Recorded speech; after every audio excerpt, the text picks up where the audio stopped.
The presenting sponsor of Pod Save America is Blue Apron. Blue Apron. Which now offers 30-minute meals, in parentheses, that's meals every week that take 30 minutes or less to cook.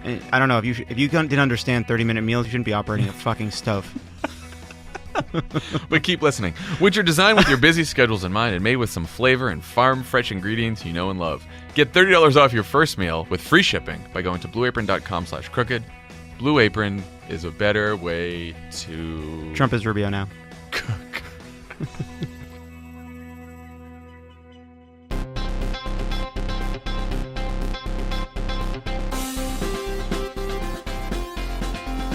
Welcome to Pod Save America. I'm Jon Favreau. I'm Dan Pfeiffer. On the pod today, we have New York Senator Kirsten Gillibrand, and later, the host of Crooked Media's With Friends Like These, Ana Marie Cox. Also this week on Pod Save the World, Tommy talks to Representative Will Hurd, Republican from Texas. First elected Republican on the show, on a Crooked Media show. Probably not great for him in the long run, is my guess. Poor Will Hurd. His career was going well until he joined the Crooked Media podcast. And Love It or Leave It is on tomorrow. I actually don't even know who his guests are, so sorry, Love It. Didn't send me your guests. Okay, so where should we start today, Dan? Let's start with, what do you think of the Hillary Clinton interview? You guys did a great job. Sweet. I'm not just blowing. I'm just looking. I asked that. I was just fishing for compliments, really. Yeah. You guys did do a great job. I knew you were taking it seriously when I saw the photo, and you and Tommy both had collared shirts on, and Love It was not, as far as I can tell, wearing a logo T-shirt. No, Love It was wearing his senator sweater. That's what. Yeah, you look like actual serious. You look like interns on your first day at work, and I thought that was great.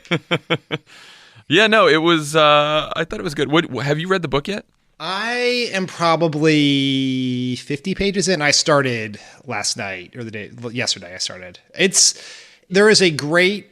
I mean, you guys sort of hit on this in the interview, and you can see it and you can hear it in her voice. And this is probably a microcosm of the entire Hillary Clinton experience in politics. Is there's a great divergence between the book itself and the way the book is covered and talked about. Right. You know, Completely if you were to read.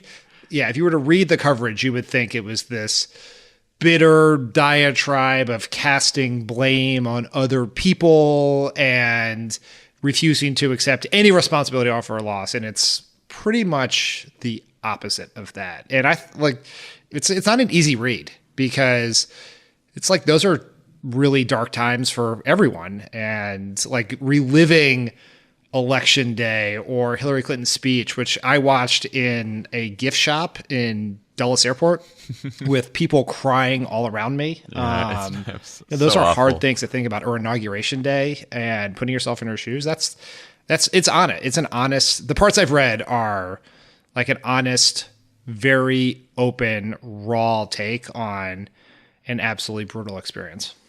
Well, yeah, I mean, and she does plenty of taking responsibility for her own mistakes, but reading the book makes you realize again that we all made mistakes. We're all responsible for this. And I don't know, I thought it was interesting that, basically the point of the book is, or one use of the book is to learn from 2016 so that we don't repeat 2016. And, I think some of that is grappling with challenges that no one candidate or campaign can control. Propaganda, whether that's Russia or Breitbart or Fox, political media that's obsessed with scandal more than policy, and sexism, racism, voter suppression, all that. And I think she does a great job of laying all that out. Some of what we need to learn is obviously grappling with challenges that candidates and campaigns can control, and that's your message, your policy, sort of like the career and life decisions you make prior to the campaign, making sure your messages break through. And I think in the book, she does a really good job of acknowledging all those.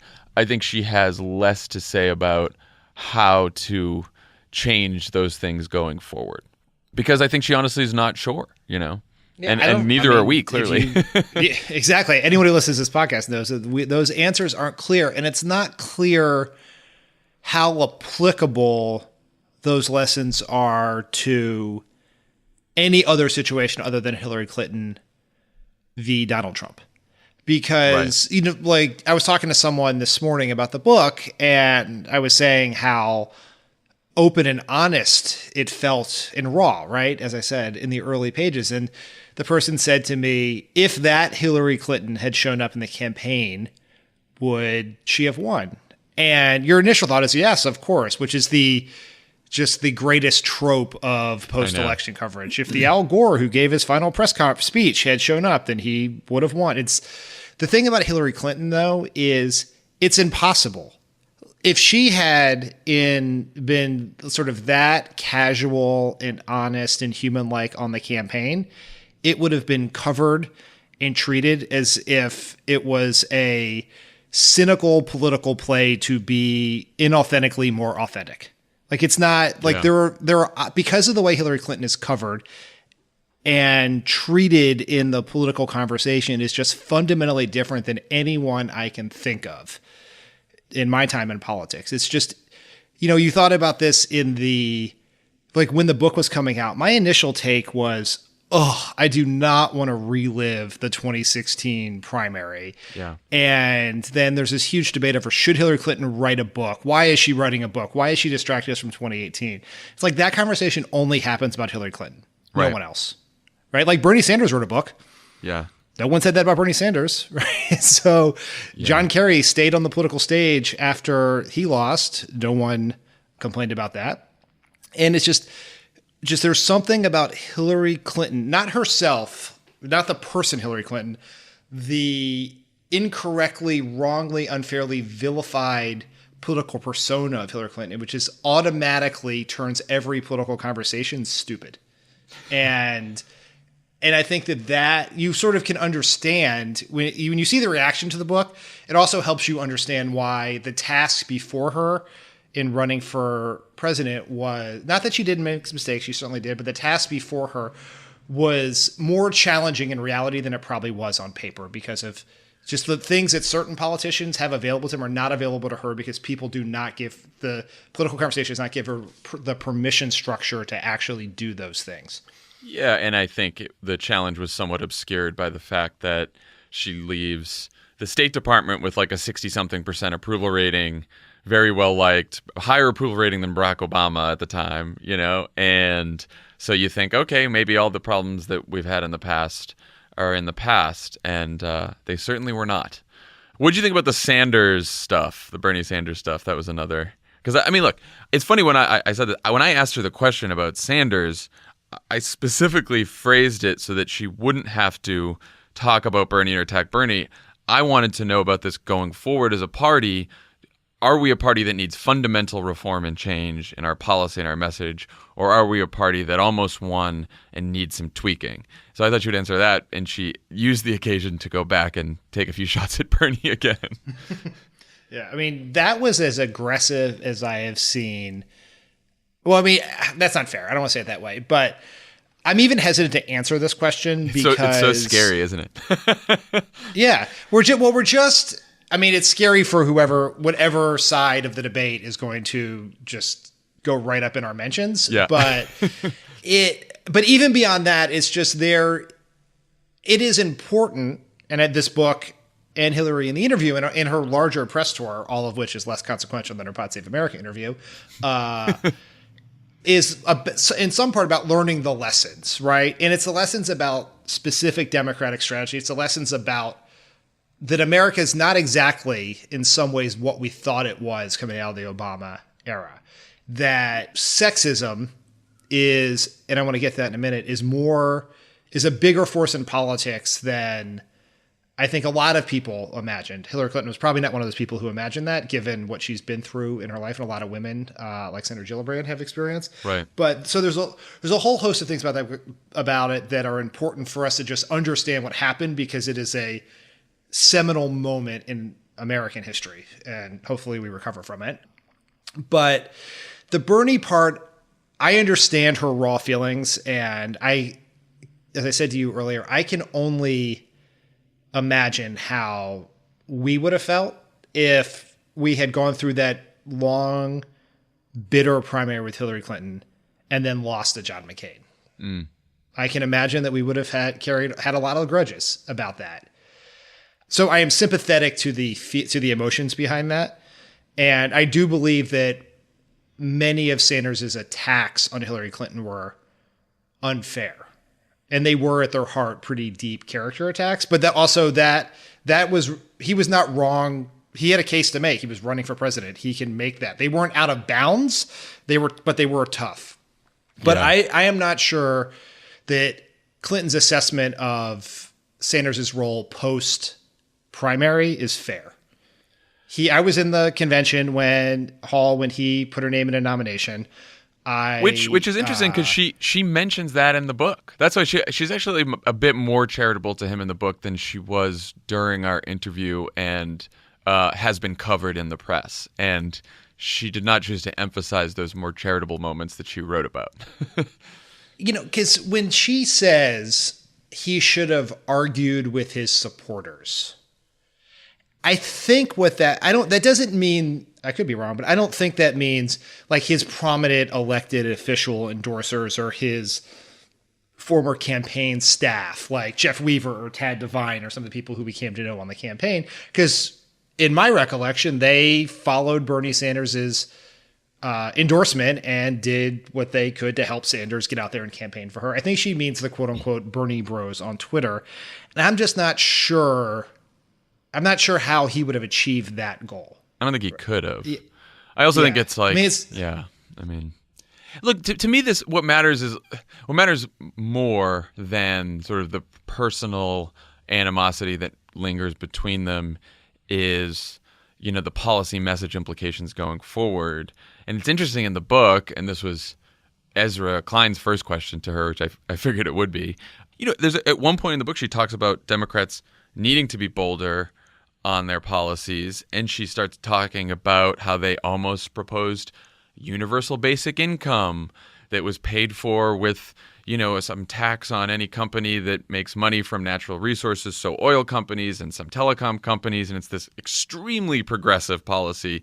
She talks about taxing net worth instead of income and all these things that, I didn't even hear Bernie talk a lot about during the race. And you can sort of imagine a race where she decided that she didn't want him to outflank her on the left, and she started proposing these policies. But then again, as she said to us, she has this responsibility gene, and she always expects that when you get into the general election, someone says, how do you pay for all this? And she felt like she couldn't make the numbers work. And, that's just it's a very Clinton thing. And I think it's both she has a responsibility gene, and I have no doubt, having worked on campaigns, and that the internal view was, we are probably going to win this primary. Mm-hmm. It may be tougher than we thought, but you look at the delegate math, and they were in pretty good shape Super Tuesday on. Just a question of when they were going to close it out. And there was also, I'm sure, political fear about running in the general and some of these left-wing, these more progressive policies. Left-wing was the wrong term. I don't agree with that political analysis. I think the more progressive populist approach would have worked, but I understand that. But I also understand her calculus in the primary is, if let's say she went to, X tax rate on the wealthy, Sanders, there's no world in which she can outflank Sanders. Yeah. He can always go to the left of her because he did not feel as compelled as she did to make the math work. And he was not running, at least until he did not think he was going to be president. So he was running an issues-based campaign to move the Democratic agenda in the political conversation of the country to the left. And he succeeded in that, which we'll get to in a minute. He had great success in that. Hillary Clinton was worried that you are accountable. We know this. You are accountable for your campaign promises when you get there. So she gets elected. And it's like, where's your universal basic income plan? How are you going to get it passed? How does that fit? Is it going to be in your first budget? You're talking about the State of the Union. Like, she was thinking through governing. And if you're thinking through governing, it can be a limiting principle in what you do in the campaign. And someone who does not feel limited by that reality can always outflank you. Yeah. I mean, look, I think if there's one silver lining to 2016, it is that both the primary and the general showed us that we all need to rethink what does electable mean, what does politically feasible mean, and sort of expand the boundaries of what's possible and not be caught up in, being too cautious or worrying about the politics of something. Try to go with the biggest, boldest policy goal that you can, and then, don't make it too unreasonable and don't lie to people, but, set a big goal, and don't worry so much about, oh, well, this isn't politically possible. Well, we'll get into this too when we get to our single payer conversation. Before we get to that, we should talk about what happened last night. So during the campaign, Donald Trump said that young undocumented Americans known as Dreamers, quote, have to go. And last week, Jeff Sessions announced that Trump would be ending the Obama-era program designed to protect these Dreamers from deportation. A few weeks before that, Trump threatened to shut down the federal government unless Congress funded his border wall. Last night at the White House, over Chinese food, President Trump reached a tentative deal with Chuck Schumer and Nancy Pelosi to offer about 800,000 young undocumented Americans a pathway to citizenship in exchange for more border security, but no border wall. Art of the deal. And of course, this morning he tweeted that no deal was made, but then he tweeted that Dreamers shouldn't be deported and that the wall would come later, which is essentially the deal.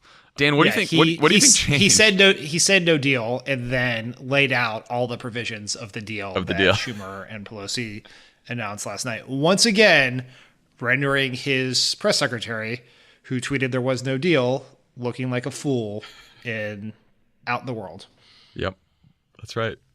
So what do you think changed here? What do you make of this? I think you asked me last week why Trump agreed to the debt ceiling deal with the Democrats, and my answer was he's dumb. That is also still my answer today. And when Trump talked during the campaign in an interview with Chuck Todd about the Dreamers, and when you read the answer that he gives, it's entirely clear that he has no idea who the Dreamers are, what DACA is, what a change in policy means. He's just erring on the side of fewer brown people in America, which is like his default position, without thinking about anything else. And so he goes, this is a pretty simple Pavlovian response, I think, which is, let's do all the pieces of this. Trump has enjoyed the press coverage that he has received from the world since his fairly minor deal with the Democrats a week or so ago.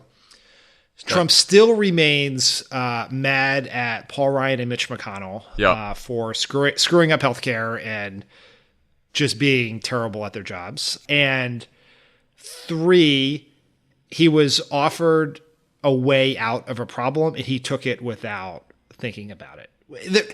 When you really boil this down, Trump is bad at deal making, which I get the irony that the guy who ran as a great deal maker and had a book ghostwritten for him called The Art of the Deal is bad at deal making, but he's taking, this is like we said last week, he's buying his cars at sticker price. He's taking the first offer and not even using a negotiating tactic where you're going to demand the wall and then you're going to trade the wall for this other thing that Democrats wouldn't otherwise give you.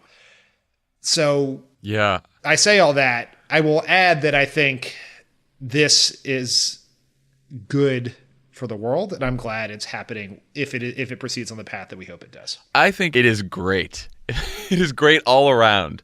I mean, most importantly, it is good for the world, and it is good for these young undocumented Americans. This is a win for actual people. If it happens, we don't know. I mean, we have a long way to go, we should say, before this becomes law. Paul Ryan has said before he's not doing any immigration measure in the House unless he gets a majority of Republicans on board. Now, he is also, in the last couple of days, he's spoken favorably about protecting Dreamers. So, unless there's a revolt in the House that sort of threatens Paul Ryan's job, you could see him trying to cobble together enough Republican votes. Then, you get, of course, just about every Democrat in the House will vote for this. So you don't need a ton of Republicans, but he probably needs a good chunk of his caucus in order to save face. So you could see this getting done, but we're not there yet. But if it gets done, it is, a huge policy win. It's a win for the Dreamers. Also, the other thing that's a win is that Trump's base is so angry right now.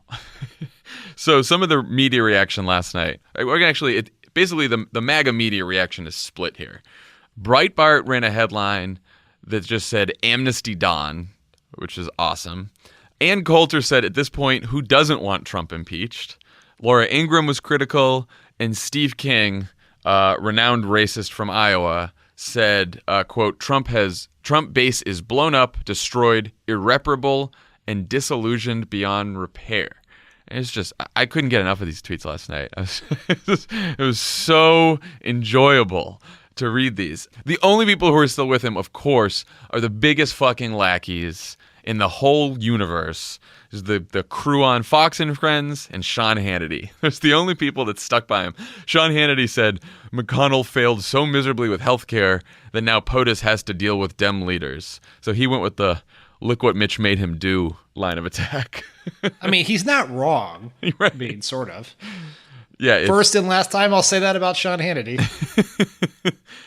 But to twist this around, like Donald Trump makes a deal with Democrats and some of his support, the Fox team, who are basically just White House employees who aren't getting paid by the federal government, are like, it's not his problem he made a deal to this amnesty deal. It's Mitch McConnell's fault because he didn't pass health care. I mean, it is a little bit of a bank shot there.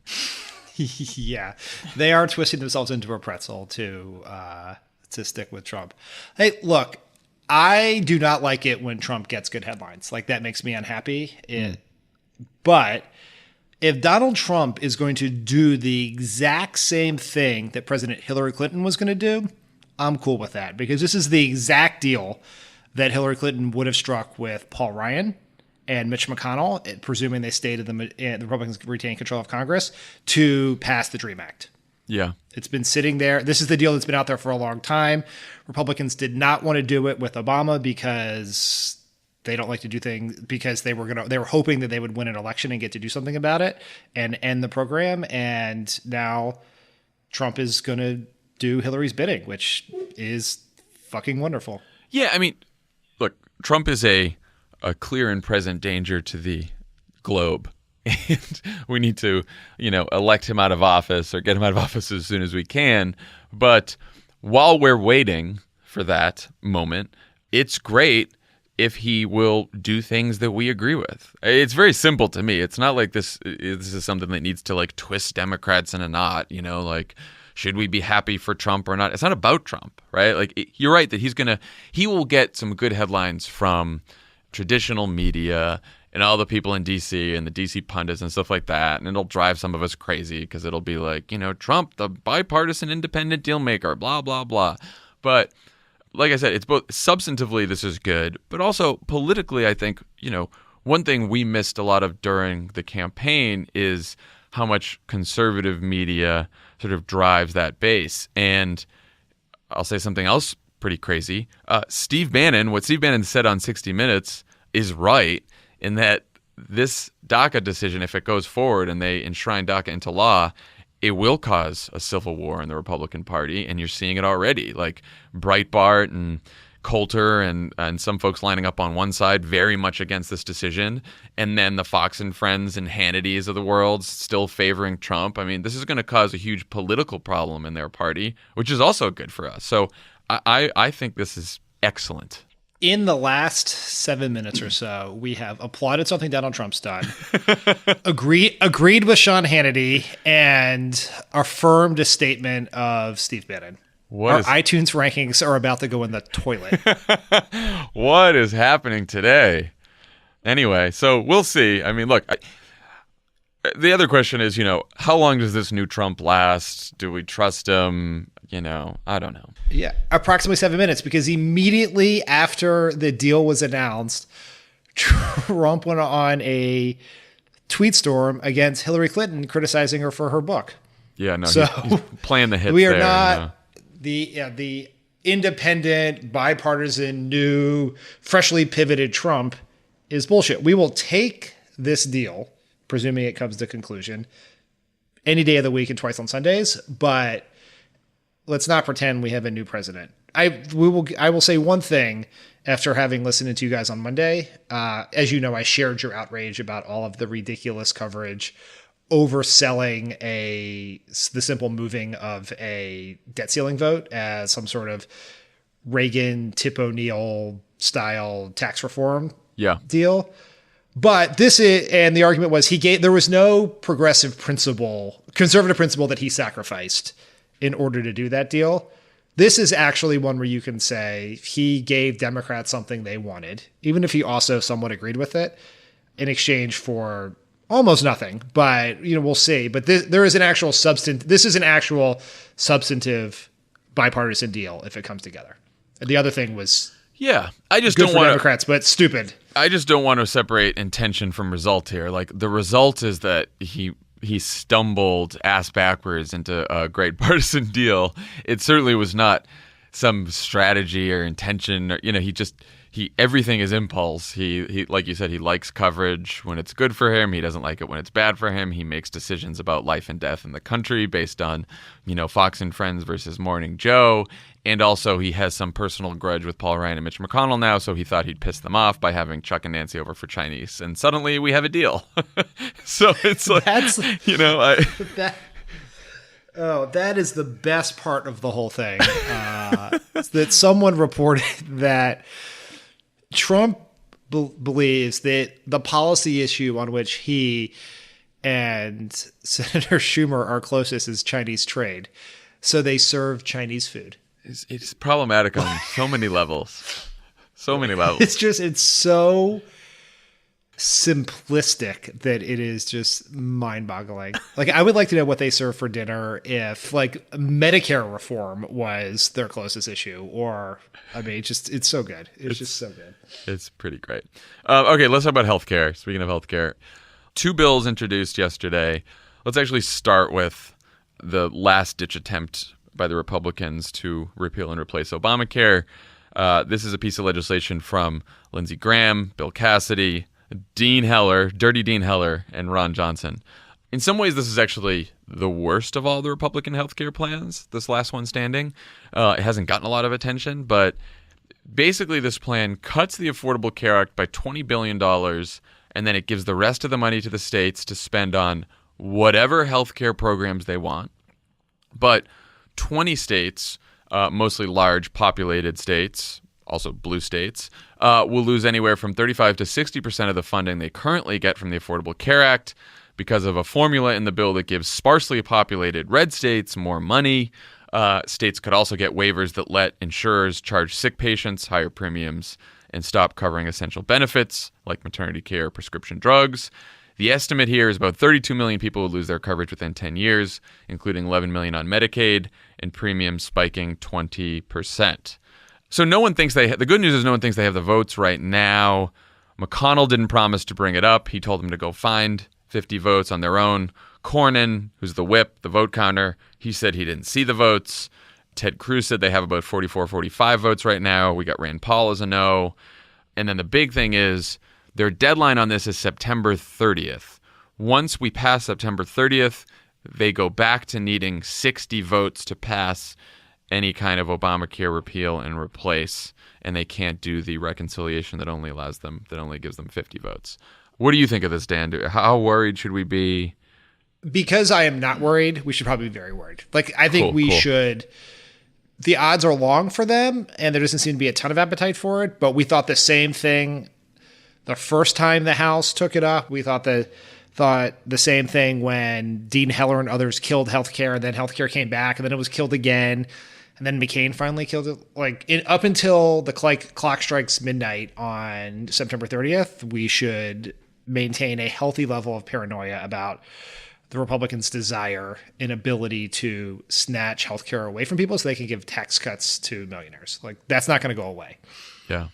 We're favored by the calendar here, and it seems like from Trump to McConnell to Ryan to all the rest of the Republicans, except the ones who introduced this bill, more of them are focused on tax reform and getting that done than they are on one more attempt at repealing Obamacare. But, once you get to a deadline, suddenly all kinds of deal making starts happening. So, everyone should be on the lookout.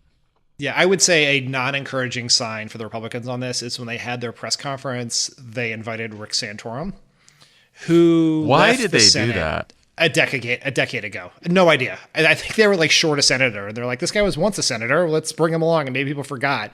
He got his ass kicked by Bob Casey in 2006. Yeah, here we are with former Senator Rick Santorum. He's going to really he's going to juice this proposal. All right, let's talk about single payer. So Bernie Sanders introduced his Medicare-for-All bill yesterday, which is co-sponsored by 16 Democratic senators. It's about a third of the caucus, including Elizabeth Warren, Cory Booker, Kamala Harris, Al Franken, and our guest for today, Kirsten Gillibrand. Quick question, John. What do all of those people have in common? They may possibly be running for president in 2020, Dan. I was going to say, other than Bernie Sanders, they have all been on the podcast. Oh, good for us, huh? Yeah. By the way, Bernie Sanders, come on the podcast. It's love it. I He's think here that there early. was something wrong with my email to the Bernie Sanders people. I think it's my fault. I think that in my attempt at rapprochement, I think that I may have not been the best person to reach out. Did you send it to info@berniesanders.com? Was that not right? Whatever That's how works. people get us here. That's how Michael Cohen reaches the Kremlin. So it can work for you too. Okay, so within 4 years under this plan, everyone in America would transition to a universal health care plan run by the government, just like Medicare is now. This is an extremely generous plan, more so than any single-payer plan in the world right now than other countries, more generous than Medicare itself. You would pay no premiums, no deductibles, no copays, no nothing. It would cover hospital visits, primary care, medical devices, medical lab services, maternity care, prescription drugs, vision, dental, the whole shebang. Also importantly, it would aim to bring down costs, the cost of healthcare overall. We know now that the Medicare program is currently cheaper than private insurance. The government helps hold costs down. We have this screwed up system in America where we pay doctors and hospitals based on how much care they provide and not necessarily the quality of care they provide and the outcomes that we get. That's something that the Affordable Care Act tried to change. Medicare obviously has a lot more power to change this because of their bargaining power, because of how many people are insured there.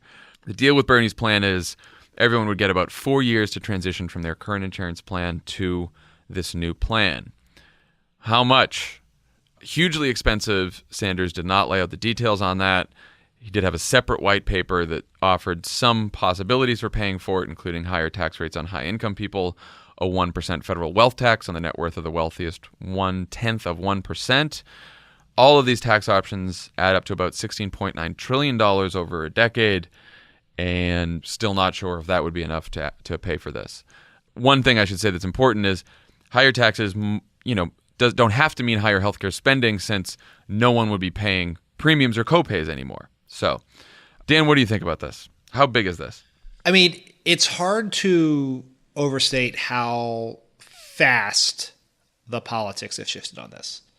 In 2009, when we were trying to pass the Affordable Care Act, two things. One, Max Baucus, who was a senator from Montana, who was in charge of the finance committee that was writing the bill, refused to hold a single hearing on single payer on the belief that it was too politically toxic and would endanger passage of the Affordable Care Act. In the Affordable Care Act was a public option, which is a bridge to something like Medicare for All or single payer. And conservative Democrats, there were not 60 votes in a time in which Democrats had 60 votes to include that in the bill, and it was stripped out to the objection of many people, including President Obama and the people on this podcast. And to go from that to the world in which every Democrat who is thinking about running for president believes that it is that, or they're willing to put their name on this bill, is a pretty stunningly quick change in the political firmament. What do you think of the politics of it?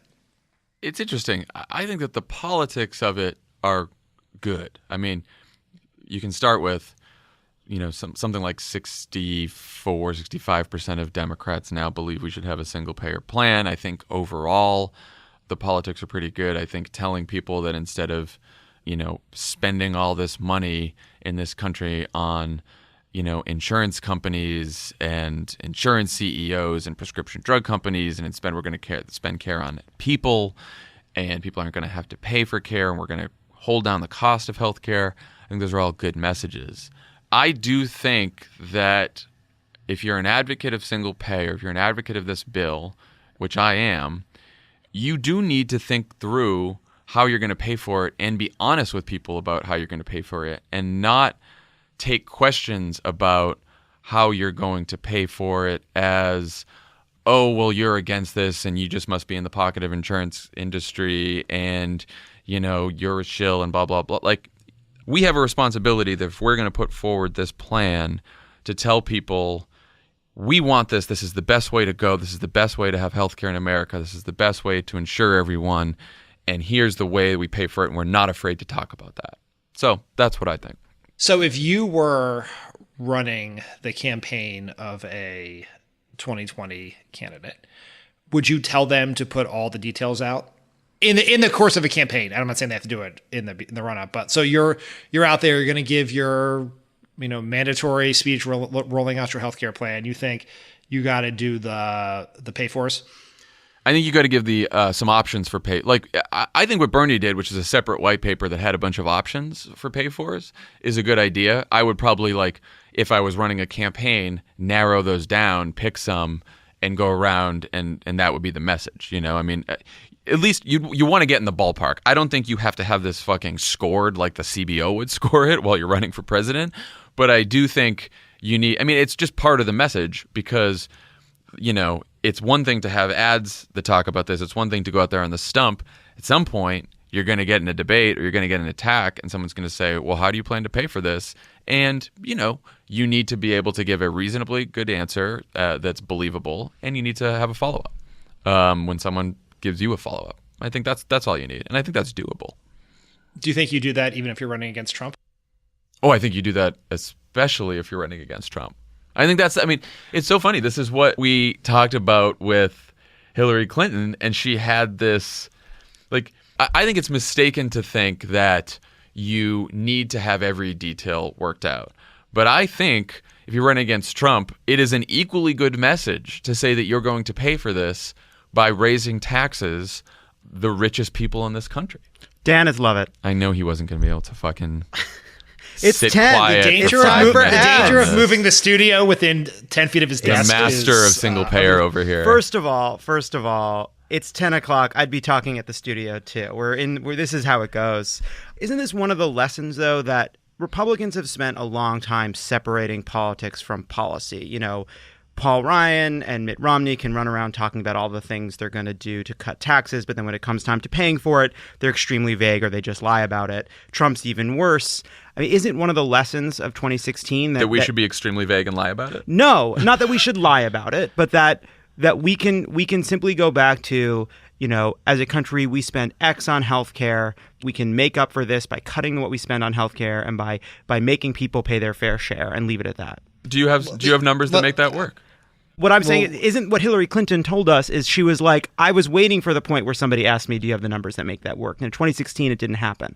But she wasn't afraid about putting out the numbers. She was afraid about the political consequence of what the numbers would mean. But I'm not just talking about single payer. I'm saying that she put out all the numbers for her policies, and she found that no one ever gave a shit. Well, if she didn't put out the numbers, they certainly would have. Don't you think the press would have been even tougher on her if she didn't have any numbers to back up her policies? Well, I don't know. If we're going to advocate single payer, we have to be ready to defend the cost of it. Let me be say a couple proud of things that. about this. One, the question is, do you want to just win and have no chance of passing single payer, or do you want to win and try to pass single payer? If you want to win and try to pass single payer, you have to put enough details out that it is a reasonable proposal. If you are just going to run on a vague notion of Medicare for all and just take the win and let the next president deal with it, then the more Bernie in the primary, Trump in the general election approach makes sense. I think on the larger politics of this, we shouldn't pretend that these politics are easy, because you are, at the end of the day, going to move 90% of Americans off their current health insurance plan and onto another one. And convincing them, as we know from the Affordable Care Act, that even if people don't love their health insurance, the fear of the unknown exceeds their discomfort with the known. It's also true, Dan, that we were watching a cautionary tale of this right now, which is they spent 8 years campaigning on a lie about healthcare, and then when it comes time to govern, it's another matter. Yeah, that's right. I also think the politics of those are tough. If you can't pass single payer in California or Vermont, passing it nationally is going to be very challenging. But Democrats are 100% right to do this. It's the right thing to do. If we're ever going to get it done, people have to run on it and try to convince the nation it's the right thing to do. No one has, other than Bernie Sanders in the primary, no one has run on single payer in decades or made it the centerpiece of a presidential campaign. Yeah, we were able to shift the one of the reasons why Trump feels compelled, besides just enjoying Morning Joe commentary, to do this DACA deal is that we ran on immigration reform in 2012 and moved the political conversation from being largely anti-immigrant to looking for a comprehensive solution. And if Democrats want to actually solve this problem, they have to run on it. And so there's risk to it, but to the point you made earlier, John, that the traditional ideas of what we think about electability and how policy plays in electability and how resume and biography play in electability, I think, are out the window. And so doing the right thing and being authentic and bold about it is as good an idea as there is to win an election as we have out there. Yeah. I also think the reason I like what Bernie did is it is an opening bid. And the opening bid is far to the left so that you can sort of move back. And one of my lessons from the Obama years is, the stimulus package, right? We started off with a stimulus package that we thought that was not just the right policy, but what we thought we could pass. And we also thought, because we thought, we needed a third of it to be tax cuts because we thought that would get Republicans and blah, blah, blah. And if we had to do it over again, I wonder, it's like, if we put out the stimulus package that we wanted, that was the biggest, boldest stimulus package possible, and then we negotiate it down to what we ended up with at our opening bid. Like if we end up with, instead of the extremely generous single-payer plan that Bernie Sanders has laid out yesterday, if what we end up with is a robust public option that ultimately so many people choose because it's much better than private insurance, and the private insurance industry eventually just goes away because the public option is so popular. Which we're not going to say when we get behind that. Well, what we got behind yesterday says we're going to eliminate the private insurance company industry altogether at once. So, we got to be comfortable with the rhetoric here. Then that's pretty great, right? Like, I think the important thing here is the goal at the end of the day is to get every single person covered, to bring down costs, and to make sure that people can pay for healthcare in America. And we're saying this is the North Star, this is where we want to get to, and let's figure out how to get there. I think to sort of boil this down, when the politics for the things you want to do are not good, go change the politics. Right? The Democratic Party and our presidential candidates have agency here. They can go to the country and convince them to do this, and so that is the better way to do it. Than it is better to decide what the right thing to do is and try to convince the country of that than ask the country what they want and then just give that to them, right? So you shouldn't dumb down your proposals to do the most politically expedient thing. Can I ask you both a question about this? So Chris Murphy has his version of a public option. It's a strong public option where companies and individuals could buy into Medicare. I wonder if that's not where we would ultimately land, right? It's a kind of it's more gives people the option and people can stay in their current healthcare if they want it. Do you think that we're sort of making these things too far apart rhetorically? Like, we've sort of made Medicare for all one thing and the public option another. But part of me wonders if we can just say we're for Medicare for all, whether it's a Bernie plan where everybody is in it, or a Chris Murphy plan where everyone can buy into it or have access to it with a subsidy if they want.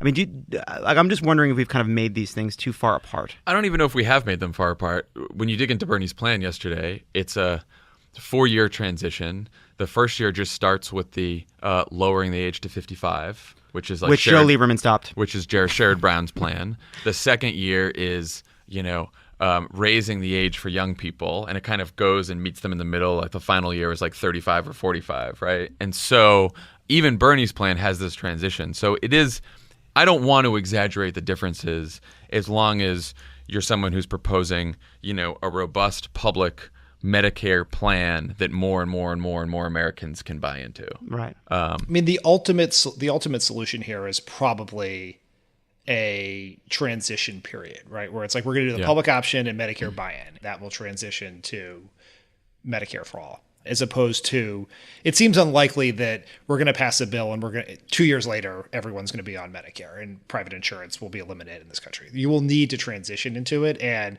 because of what we tried to do with public option and what we tried to do with Medicare buy-in that Joe Lieberman killed, you sort of know what the interim steps are. And every one of those steps is a huge benefit to the individuals who would take part of that program and the overall and reducing costs and quality and improving quality of care across the healthcare system. Yeah. Okay. When we come back, we will talk with New York Senator Kirsten Gillibrand.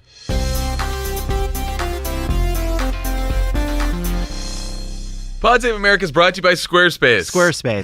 Squarespace is for people who are setting new goals, starting businesses, changing careers, or launching a creative project. Squarespace gives people a powerful and beautiful online platform from which to make their next move known to the world. With Squarespace, people can lock down their next move idea with a unique domain and create a website to launch their idea, a portfolio to get their project out there, or an online store to officially open for business and more. If you wanted to open a moving company, you'd make your next move with a moving website. You got it. With Squarespace. I think you got it. Make your next move with You're moving with Squarespace. Woo. Squarespace provides award-winning 24/7 customer support and a unique domain experience that's fully transparent and simple to set up. There's nothing to install, patch, or upgrade ever. Make your next move. If you were a jazz record store, you'd make your next groove move with Squarespace. Use offer code CROOKED for 10% off your first purchase of a website or a domain. That's offer code CROOKED for 10% off your first purchase of a website or a domain. If you sold Chew Toys, you'd make your next move with Squarespace. Pod Save America is brought to you by Sonos. Tell your own Sonos story. I mean, where to begin? Anything? Honestly, I was born. I like Sonos a lot. Yeah. I have a Sonos in different rooms in my house. I have the Playbase on which my television sits. I've been playing a video game called Prey. Now, I will say that... the Sonos ads always become more about your video games. That's fine. Talk about the rich sound. Talk about the easy setup. Honestly, when I'm being hunted by a nightmare in the game Prey, it feels like there's a nightmare in the room with me. It is very nice to walk from room to room. But then I use my glue gun, but it doesn't work because the nightmare is immune to it. And all you hear is the same stuff because Sonos. It's great. Beautiful music or the sound of a squealing alien in the game Prey, which is fantastic, if a little derivative of, some of its inspirations. For the first time ever, Sonos is offering the listeners of Pod Save America 10% off one order of $1,000 or less for any product on Sonos.com. This offer is available for a limited time only and cannot be combined with other discounts or promotions. Use the promo code PSA10. Promo code PSA10. Capital PSA10 at Sonos.com to receive this exclusive offer. Love it. It's sad that you don't have the Wi-Fi password, so you can't control the Sonos in our new house anymore. Did you change the Wi-Fi password? We did. That's a shame. I'll get it from Emily. Yeah. Emily and I were talking about getting a soothe massage together the next time you're not around. Just gave out the milk for free there. And don't say give out the milk for free again. Anyway, this is about Sonos. And you get 10% off. How much? 10% off 1,000? I thought you said that the other day, but it was Tommy. Tommy used that saying the other day. Don't milk the soothe if you're going to get the Sonos for free. Maybe it's a whole thing there. Yeah, I understand. Okay. Sonos. Go get it. Get Sonos. What was it? 10% off? 1,000? 10% off. 1,000? PSA 10. That's a lot. Yeah. On the pod today, we are very lucky to have with us New York Senator Kirsten Gillibrand. Senator Gillibrand, thanks for coming on the pod. You're welcome. I'm really excited to be on. We're glad to have you. So yesterday, you signed on to Bernie Sanders Medicare-for-All Act, and you've actually been a proponent of Medicare-for-All since your first congressional race back in 2006.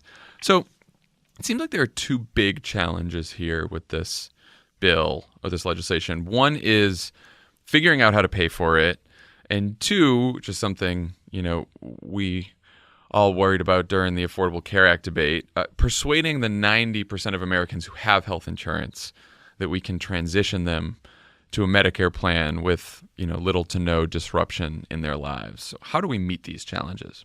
Well, I think the most important thing is to give people the opportunity to buy into a not-for-profit public option. I think it's really important to recognize that so much of the cost in healthcare today is the fact that we have these middlemen called insurance companies that are for-profit companies that have very high profit margins, fat CEO salaries, and quarterly obligations to their shareholders. And their goal in life is to make money, as they should be. That's what they are. They're for-profit companies.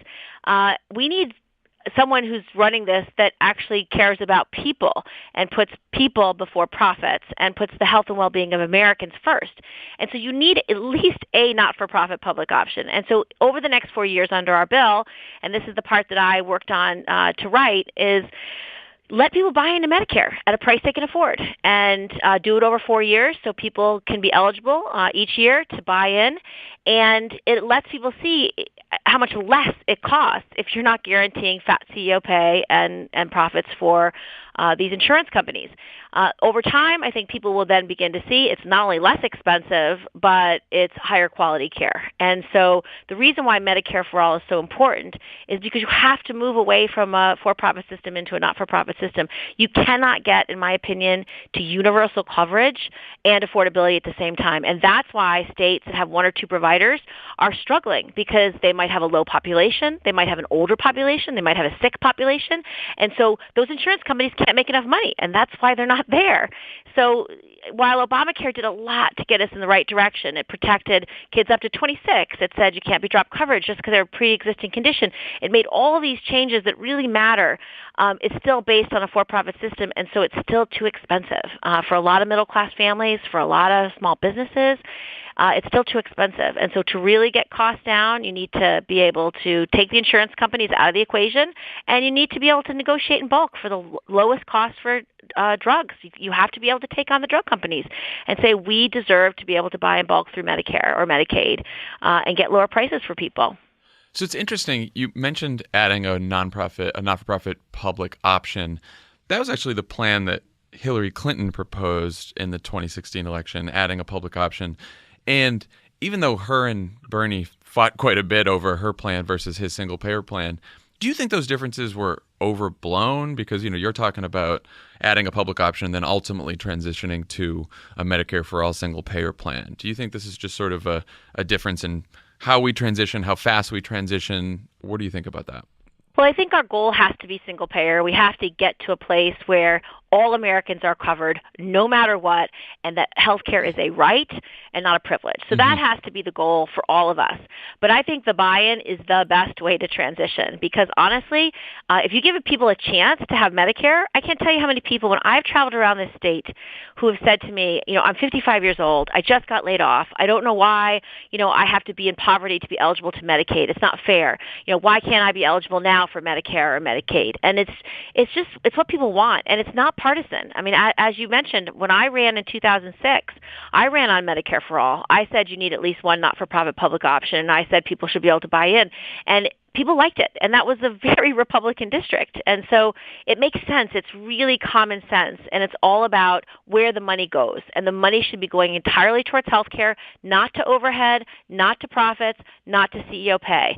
And to your question of paying for it, people are going to buy into this, and it's going to be less than they're paying their insurance company. So people are going to save money, and America is going to spend less money on health care, and you're going to get to the fundamental costs that's driving the fact that we spend so much more on healthcare in this country than other countries that have universal healthcare.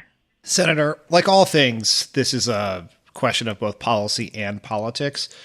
What lessons do you take or concerns do you have about the fact that two of our most progressive states, Vermont and California, where Jon and I live, have tried to do single payer and run into great struggles politically?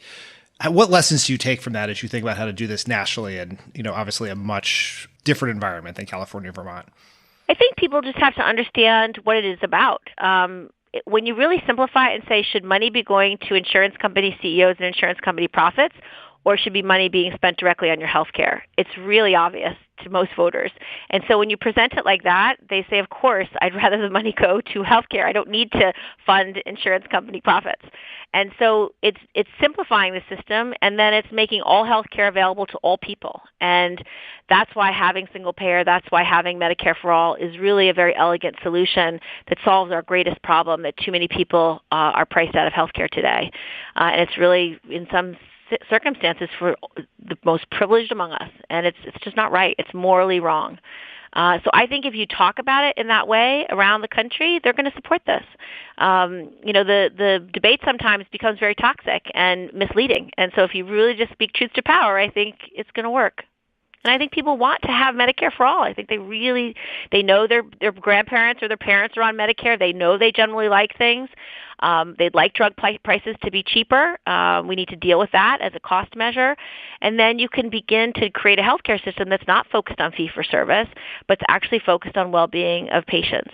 So we interviewed Hillary Clinton on Monday, and you've been a strong supporter of her, and you were in 2016. I asked her if she had any advice for women who are interested in politics, who are running for politics now, running for office now, on how to grapple with the kind of sexism she faced in the campaign. What kind of advice would you give to women who are running for office for the very first time, the thousands who have signed up and to run since 2016? Well, the first thing I would tell them is to believe in themselves and to make sure they know that their voice will make a difference. I started off the sidelines about 6 years ago to create a call to action to ask women to do exactly this, to run for office. If they didn't want to run for office, to support another woman who shared your values, to vote, to become advocates, to be heard. And what we've seen since this president was elected is a resurgence of women who desperately want to be heard. And it was all started with the Women's March. I mean, I don't know if you participated in any of the marches around the globe. Oh, yeah, right here in L.A. Millions of people came out and said, I want to be heard. And what was so brilliant about the march was its intersectionality, the fact that it didn't matter what you marched for. You could certainly march for women's reproductive freedom, but you could also march for Black Lives Matter, or you could march for immigration reform or clean air, clean water, LGBTQ equality. It didn't matter. It was the first time for a lot of people to just put what they felt most strongly about and put it on a sign and carried the sign. And it was an action that I think really was a process in democratizing democracy in a way that was powerful and certainly meaningful for me and really inspiring. So for all those women who are thinking about running, please run. We need you. And we need your voice. We need your perspective. You have a very different life experience than most people serving in government. As you know, we only have 20% in the Senate, 18% in the House, and it's not enough. It's not enough. And so issues that overwhelmingly impact women and families sometimes don't even get on the top 10 list. It's outrageous that we don't have national paid leave in this day and age when every other industrialized country has it.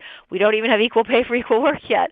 And other things that, perhaps because women see the world differently, having affordable daycare or universal pre-K, these kinds of changes would make a difference. So I believe that we need women. We need the diversity of our country representing our country, and we just don't have it. We need more women of color. We need more African American and Hispanic, Latinas. We need more people running who are different than what we have today. And so I'm hoping that women really feel this intensely, that not only they're qualified, but their differences in life experience is what makes them even more effective, more powerful, and more relevant for some of the problems we need to face today. Senator, I wanted to ask you about the deal or alleged deal that Senator Schumer and Leader Pelosi struck with Trump. And I guess I'm curious, not necessarily about the details of the deal, but how you think about Democrats working with Trump while at the same time believing that he is an existential threat to a lot in this country. Is there a danger that he gets normalized by this, or we're helping him out politically in ways that Senator McConnell certainly was not willing to do for President Obama? I don't think some of President Trump's hateful policies will ever be normalized and can never be allowed to be normalized.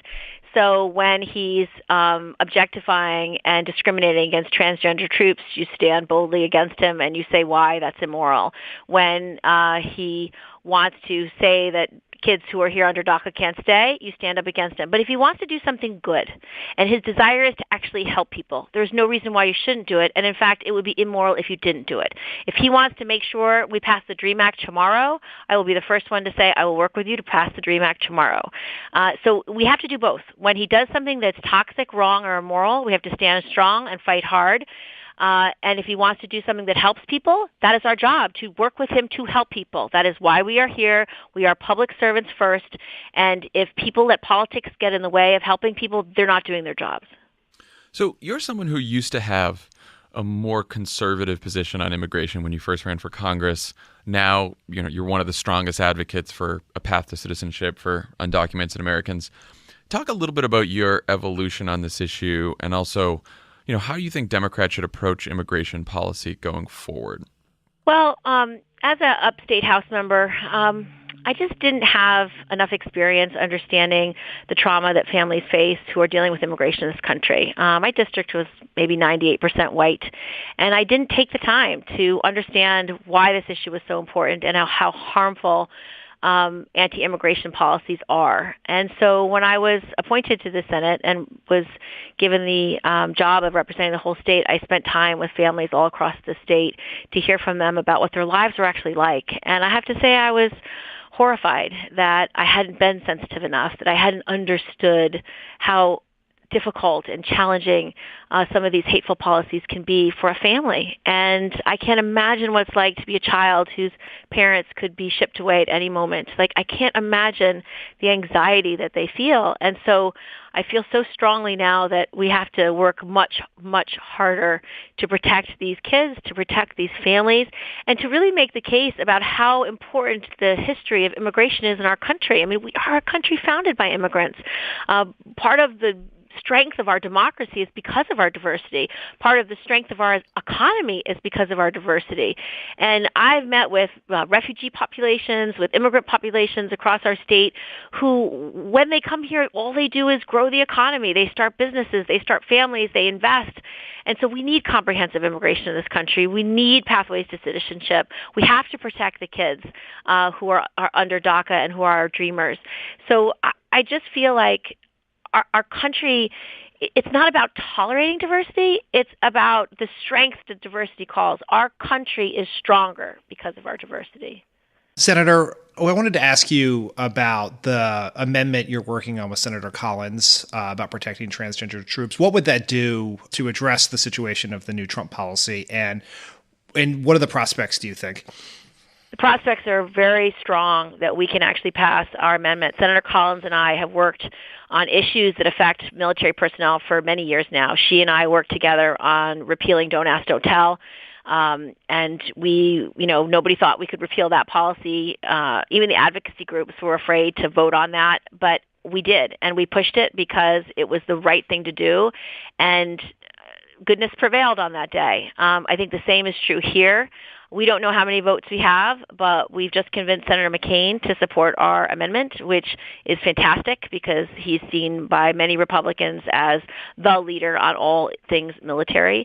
And so what our bill will do is protect any transgender troops who are serving today and make sure that they cannot be discriminated against because of their gender identity.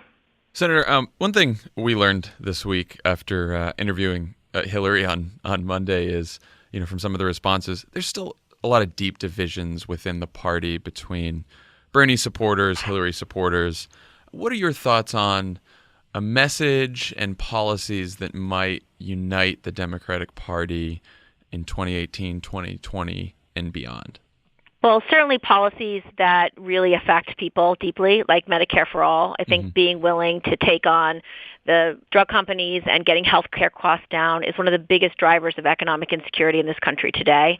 I think focusing on rewarding work, just listening to the challenges workers face across this country, and then working so much harder to meet their needs. So focusing on ways that we reward work, such as obviously raising the minimum wage, but also investing in manufacturing, seeing made in America again, making sure we invest in the kind of training and education that gets people right into the jobs that are available today. Having structural changes like paid family leave. I can't tell you how many people are forced to leave the workforce because of an urgent family crisis, if they can even afford to do so. So being bold, being aggressive, speak about the vision for the party. I think free education is something we should absolutely fight for, especially for these worker training issues. Like if you get laid off and you're mid-career and you just need 6 months of training to get that job at that manufacturer, 5 miles away, that should be available at any community college, any local state school for free. And so the kinds of things we could do to level the playing field for workers and restructure the economy to reward work again. I mean, it's a long conversation, but we have had an economy that is overwhelmingly dominated by shareholder value. It's overwhelmingly dominated by who owns things. And so if we want to refocus it towards who works in the economy, who actually are the people that build things, it's going to take some real structural challenges. And I think if you incentivize companies to do things like profit sharing or employee ownership or creating workplace policies that support workers first, really investing in B Corps and saying if you're going to focus on sustainability and have pro-worker workplace policies, you're going to get a tax advantage. If we're going to do tax reform, let's increase tax benefits for companies that create their companies this way.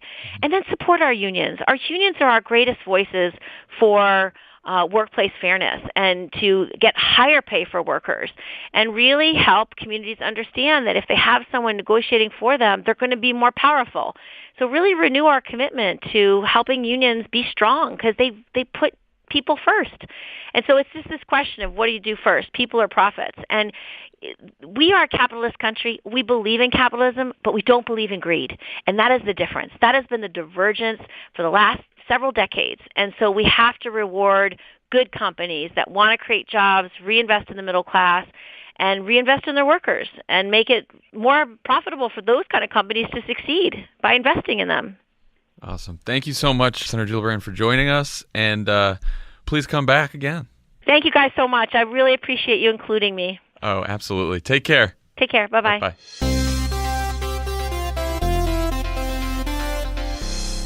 Pod Save America is brought to you by Parachute. Parachute. What do you think? I think Parachute is just terrific. We are back to using Parachute as the giveaway at Love It or Leave It for people who have win the games. Sadly, we've not had a lot of people lose the games, and I'm trying to figure out how to make them harder.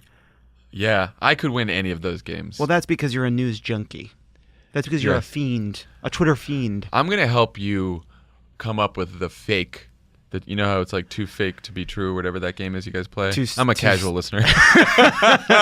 Too stupid. Two truths and a false. It's called Too Stupid to Be True. Too stupid to be true. I think... Parachute. Parachute. Parachute. We need more parachute stuff. We have a pool in our new home. And Emily... It must be nice.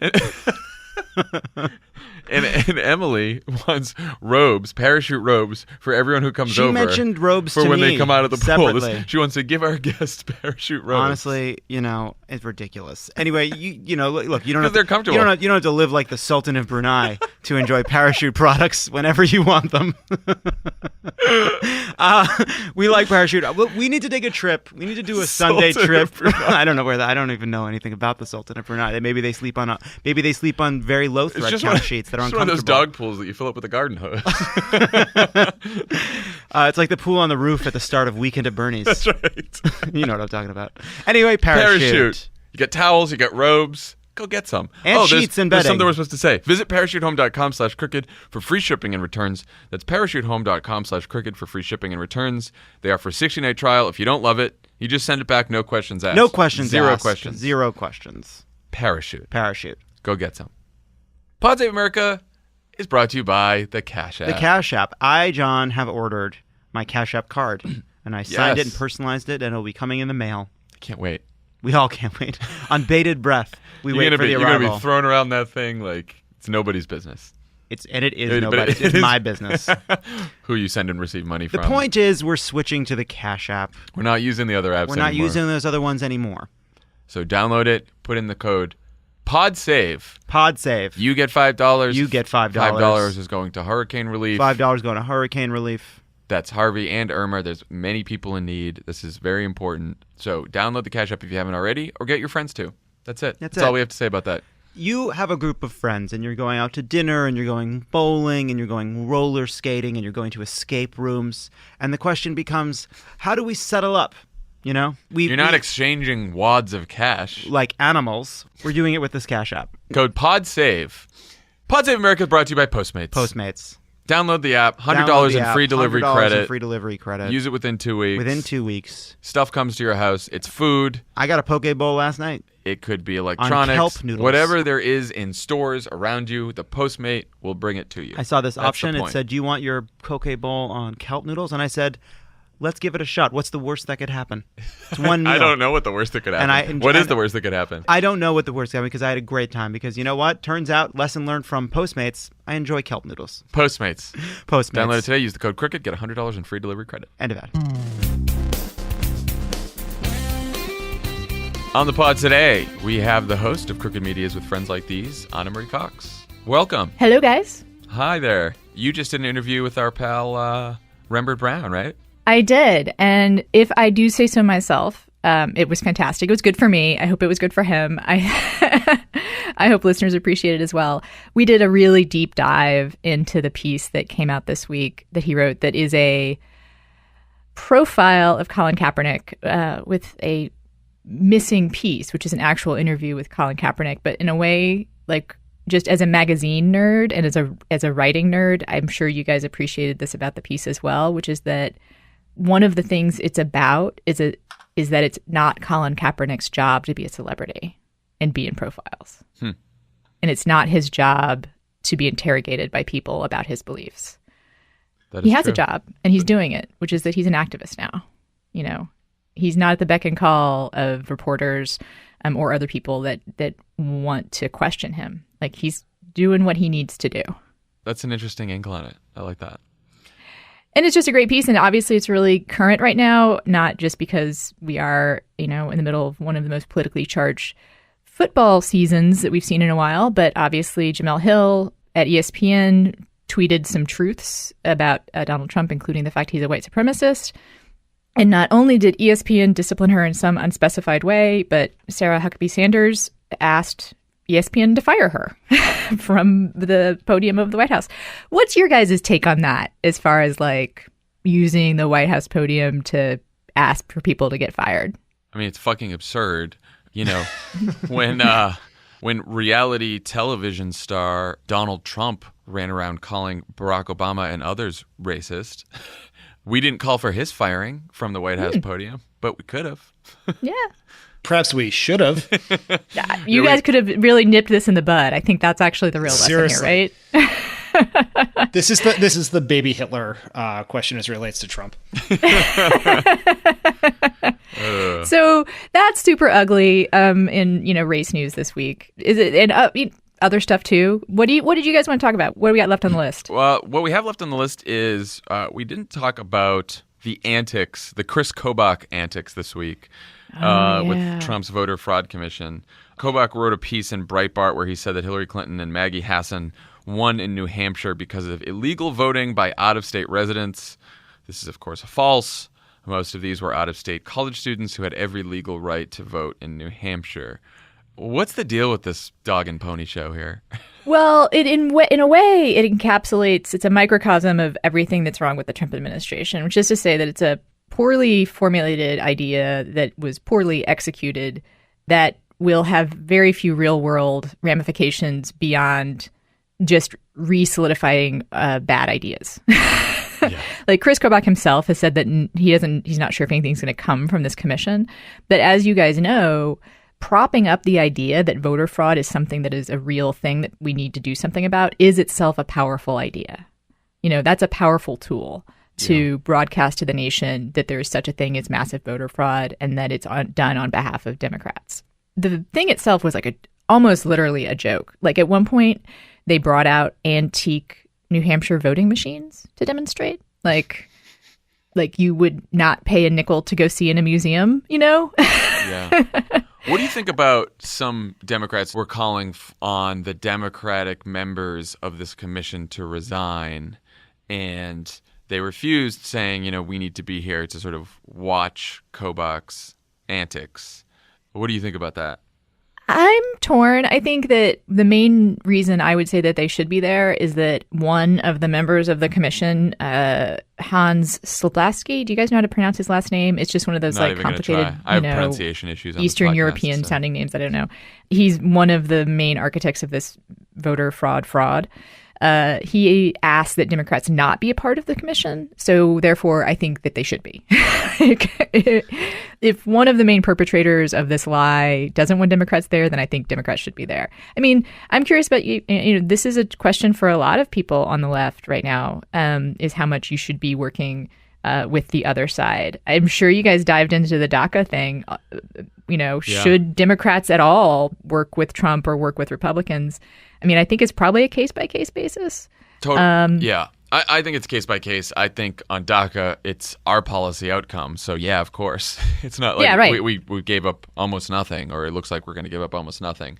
And I do think the Democrats being on Kobach's commission means that there's probably a little bit more transparency there. Like, they'll fight for people to be able to come and see the commission's hearings, at least, and see that they're a joke. Well, look, this is, I've been very critical of some of these folks who are in the Trump administration who are claiming they're there to save America, and they're serving for that reason. And I think at this point they should absolutely resign and tell the country what's going on in the Trump administration, and that would have a greater impact than them staying in there, aside from some of those in national security roles like McMaster. But on this one, on the voting commission, I like that there are Democrats on the commission because it's a public commission.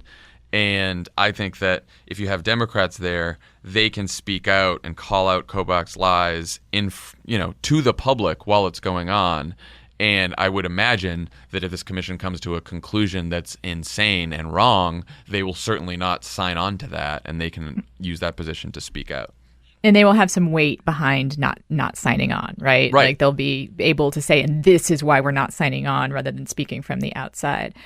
I do want to, and they're speaking out now. They're not waiting even, which is right. nice. And I know people listening to this show know this, that voter fraud is not a problem. It doesn't really exist. But this is one of the most pernicious, urban legends that exists in America. Yeah. My Trump-supporting in-laws, again, are a good example here. They earnestly believe that there's some kind of conspiracy around this, and they refuse to be shaken from it.